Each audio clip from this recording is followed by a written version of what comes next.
This is Martin Patchwin with Maclean's magazine. Recently I traveled to Aylmer Sound, a tiny village located on Quebec's lower north shore, about 1,500 kilometers northeast of Montreal. Getting there is an exercise in patience and the lessons of supply and demand. It's a 7-hour flight and a 45-minute snowmobile ride to get here from Montreal. Only one airline, Air Labrador, services the area, and a return trip from Montreal to La Tabatière, the closest airport, is $1,200.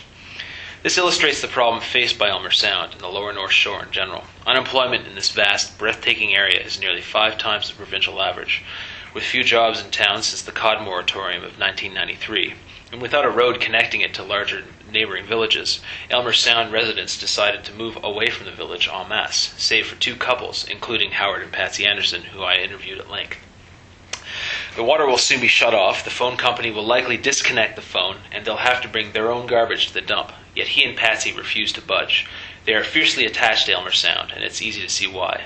The people of the lower North Shore revel in their solitude. With few exceptions, most young people leave to find work, but always find time to come back. There is a brooding loneliness to the place, in stark contrast to its people, who are lively and as friendly as can be. Anderson, who says he will never leave his bungalow on the water, is prototypical coaster. He loves solitude, yet he loves people, and he really loves Aylmer Sound. I asked him why. So you're never going to take a buyout? No. Why not? How come? Well, you know, that's a big question you just asked her. Is there something in your mind now that you really love and you really admire and stuff? Sure. Do you feel like throwing it away? Or letting it go? Howard and Patsy, as well as Ruby and Wilson Mitchell, who think they'll soon take the buyout, remain in Aylmer Sound even as the village is being torn down around them.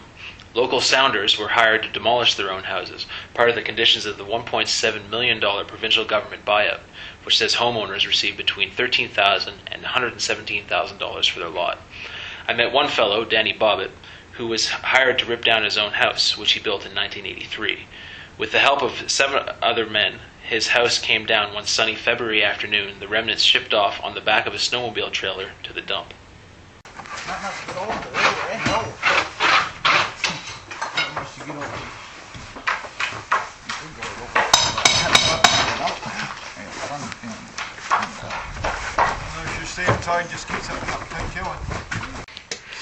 That's not the deal we asked for. What was the deal you asked for? We asked for have all the houses left for cottages. If you want to come back, like they did in Newfoundland and That's the thing. Yeah. Gaspé. How come they wanted them destroyed? Did you ever get an answer? It's our municipality that Just decided. Really? Most Aylmer Sound residents moved to Chevry, a nearby village of a few hundred, and there are now many other towns on the lower North Shore debating to do the same. Part of the deal with the Quebec government was that the village would be able to keep its church, a tiny little thing on the water. It is one of the few buildings to remain open these days in Aylmer Sound, and will stay open even when the rest of the village ceases to exist. This is Martin Patchwin from Maclean's magazine.